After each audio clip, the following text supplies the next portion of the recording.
4 PM news network में दोस्तों आपका स्वागत है। मैं हूं आपके साथ राशिद जहीर। प्रधानमंत्री जी 20 दिन के बाद मन की बात लेकर के आए और पूरे देश ने शायद पहले के मुकाबले ज्यादा सुना हो, चूंकि पहलगाम और पाकिस्तान से तमाम युद्ध जैसे हालात गुजर चुके थे। पूरा देश इंतजार कर रहा था कि कम से कम एक रिलायबल बातें निकल करके आएंगी और जानने को मिलेगा कि हमने क्या खोया और क्या पाया। ये तमाम चीज़ें मैं आपको बताने जा रहा हूं, लेकिन उससे पहले मैं आपको खबर ये देना चाहता हूं दोस्तों कि जो फ्रांस की डसो कंपनी है जहां से हमने राफेल खरीदा था, उसके शेयर्स में भारी कमी आई। उसने अपने रेटों को नीचे कर दिया है, शेयर्स गिर गए। क्या वजह है? पूरी दुनिया के बड़े बड़े अखबार नई नई बातें लिखते हैं। राफेल गिरा दिए गए, हम नहीं कहते, हमारी सरकार नहीं कहती, हमारी सेना नहीं कहती, हम भी नहीं कहते।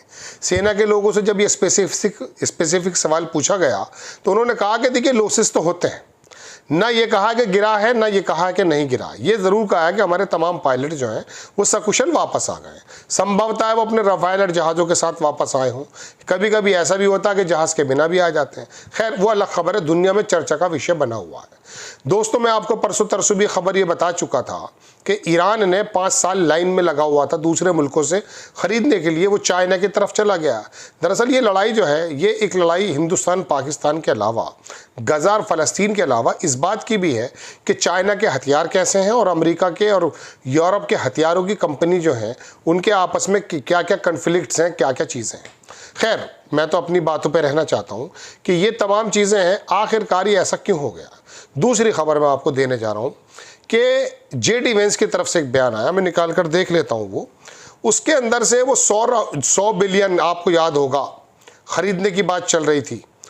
अब बात यह है कि एलन मस्क जब एक बार कह चुका है कि ये जो जहाज़ हैं तमाम, ये जहाज़ कूड़ा हैं, करकट हैं, बेकार हैं, कबाड़ हैं, ऐसे समय में अगर हम इनको ख़रीदने की कोशिश कर रहे हैं तो दोस्तों याद रखिएगा, तो इसकी वजह यह है कि वो अब F-35 जो अमेरिका से हम एश्योरेंस देकर के आए हैं, इस लड़ाई में कोई नुकसान फ़ायदा हम बाद में बात कर लेंगे, लेकिन ये ज़रूर है कि अब वो वहाँ से F-35 हमें वहाँ से ख़रीदने पड़ेंगे, चूँकि हम कह करके भी आए थे। मैं देख लेता हूँ अगर वो मुझे मिल जाती है खबर। मैंने रात ली तो थी, हमारे हिंदुस्तान के बड़े इदारे से वो छापी गई है।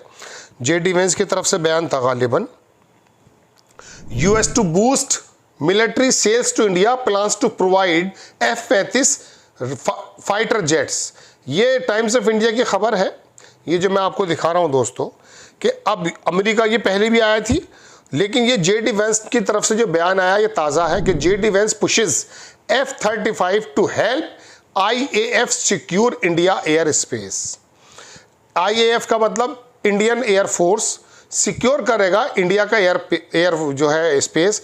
जेडी वेंस ने कहा, ये तो अभी चुना गया है जेडी वेंस, तो पुशेस F-35 F-35 तैयारे खरीदने की बात है, 100 बिलियन।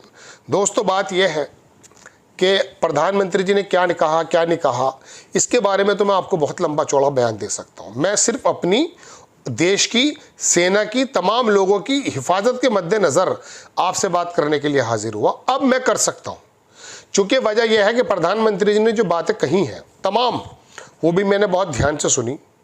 कश्मीर पे बात होगी, उस पे जो POK पर है, टेरर पर बात नहीं होगी, हमने इतने आतंकी वो टीम जो ख़त्म कर दिए। पाकिस्तान के दावे कुछ और हैं।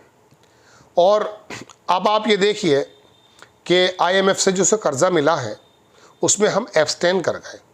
इसलिए एब्सटेन कर गए क्योंकि कोई दुनिया का दूसरा देश हमारे साथ नहीं था, लेकिन एब्सटेन नहीं करना था, उसके खिलाफ ही जाना था। ये भी कांग्रेस की तरफ से बात आई थी। लेकिन बात यह है दोस्तों, भारत के अंदर आप और मैं, मुझ जैसे तमाम लोग, आप जैसे तमाम लोग ये सोच रहे हैं कि आखिर हमने क्या खोया क्या पाया है। बात यह दोस्तों कि राफेल ने अगर अपना काम कर दिखाया है तो उसके पैसे कैसे गिर गए, या अगर सपोज कीजिए हम कुछ लूज़ कर गए तो हमारी सैन्य ने हमें बताया क्यों नहीं। हमारे देश ने जो कि सैन्य अधिकारी उतनी बात करेंगे जितनी सरकार ने उनको बताई है। प्रधानमंत्री जी ने अपनी बात में कुछ कहा नहीं है। आतंकवाद की बात की थी कि हम उसको ख़त्म करना चाहते हैं। अरे जब आतंकवाद के बारे में हम जानते हैं कि पाकिस्तान उसको संरक्षित करता है तो हमारा हमला पाकिस्तान पर भी है। हमने शुरू में ही ये कह दिया कि सिर्फ हम तो आतंकी हमला जो शिविर है उन पर हमला करने जा रहे हैं। आतंक, या तो इसका मतलब यह है कि हम पाकिस्तान को नहीं मानते उनका शरीक। अगर शरीक मानते हैं तो जाहिर सी बात है आतंकियों पे हमला हो या पाकिस्तानी सेना पर हो, बात एक है। और उसके बाद कहा कि हम इसके आगे कुछ करेंगे नहीं, लेकिन पाकिस्तान ने रिटेलिएट किया, हमने भी रिटेलिएट किया, उनका नुकसान किया हमने, इसमें कोई दो राय नहीं है। और बल्कि ब्रह्मा चेलानी जो है एक एक्सपर्ट हैं, वो कह रहे हैं कि जीत में से हार निकाल लाए हम। जब हम बहुत करीब थे बलूचिस्तान को अलग कराने के, पीओके को लेने का, पाकिस्तान को दुर्फिट टुकड़ों में तब्दील करने के, हम करीब पहुंच गए थे।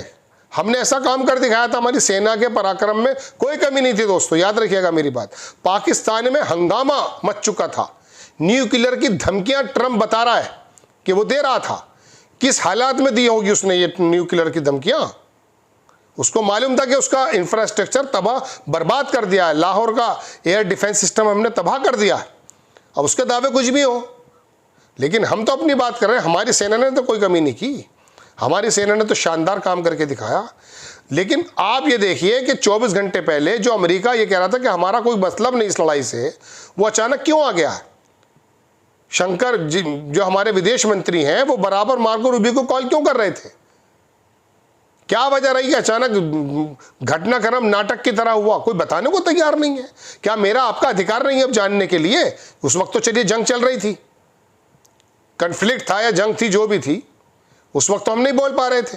क्या आज हम सवाल नहीं कर सकते? क्या हुआ क्या है, जरा बताइए हमें प्लीज। आपकी बातों का भरोसा नहीं है हमें। दुनिया के दूसरे अखबारात लिख रहे हैं, भले उनके पास सोर्सेज बहुत मजबूत ना हो, वो हमें दिग्भ्रमित कर रहे हैं। कैरवान लिख रहा है, इंडिपेंडेंट जो अखबार है वो लिख रहा है। मैं 5 दिन पुरानी खबर बता रहा हूं आपको, तो आप क्यों नहीं बता रहे हमें? सेना के जब जंग चल रही थी हमने नहीं पूछा आपसे। अब आप आए हैं 20 दिन के बाद, मणिपुर आप गए नहीं, पहलगाम आप गए नहीं, 20 दिन बाद आप आए हैं, और उसके अंदर से एक रिपोर्टर कह रहा है देश का बड़ा कि झूठी बातें कही गई हैं। मैं नहीं कह रहा हूं, झूठी बातें कही हैं, एक बहुत बड़ा पत्रकार कह रहे हैं। जब झूठी आप बात बताने आए हैं तो 20 दिन पहले आ जाते हैं आप। दोस्तों बात यह है कि आपको और मुझे दरअसल बताया नहीं जा रहा कि हुआ क्या है। अब आकर के सड़कों पर उतरने का प्रोग्राम बना रहा, उसका एपिसोड अलग बनाऊंगा, पूरा देश हतप्रभ है। ब्रह्मा चेलानी अगर मिसाल के तौर पर इस बात को कह रहे हैं कि जीत के मुंह से हार निकाला है, तो उसका मतलब कोई बात है। वो एक्सपर्ट्स लोग कह रहे हैं, आपके और हमारे ऊपर के जो मेंटल लेवल का स्टैंडर्ड है उससे ऊपर की बात करते हैं ये लोग। मेरा काम तो सिर्फ अक्कासी कर रहे हैं अखबारों की बात सुन करके। कोई बात बताने को तैयार नहीं है, कोई सुनने को तैयार नहीं है। कोई पूछ लेता तो देशद्रोही बनाने को बिल्कुल अग्र नहीं बैठे ये लोग। कल राहुल गांधी ने सिर्फ इतना ही तो कहा परसों कि विशेष सत्र बुला लो। वो वहां का सांसद जो है, जो गाली गलौज भी कर रहे थे, क्या कहते हैं, महुआ मोइत्रा को, जिनका आरोप है, वो आकर कह रहे कि अच्छा तुम्हें मौका दे दे ताकि पाकिस्तान को मसाला मिल जाए, तो मतलब फिर कभी जिंदगी में संसद टीवी की कोई गतिविधियां सामने नहीं आएंगी दुनिया के। बात यह है दोस्तों कि ये जो तमाम बातें मैं आपके सामने कर रहा हूं, इसके बारे में गौर कीजिए। देश के दुनिया के बड़े बड़े पत्रकार क्या कह रहे हैं, ये गोदी मीडिया के शोर में मत आइएगा, ब्रह्मोस बना दिया है, यूं कर दिया। ये बिल्ला बजे की बातें बनाती है ये मीडिया, जो गोदी मीडिया बैठी है, ये झूठ बोलती है। ये पूरी दुनिया में हमारी बेइज्जती करा कर रख दी इस गोदी मीडिया नोएडा के जो बागड़ बिल हैं। ये सरकार के पैसे पर, ऐड पर पलते हैं ये लोग। आपको खबर कैसी लगी अपनी राय कमेंट्स बॉक्स में जरूर दीजिए। चैनल को सब्सक्राइब कीजिए, शेयर कीजिए। नेक्स्ट टाइम मैं किसी खबर के साथ हाजिर होता हूं। जय हिंद।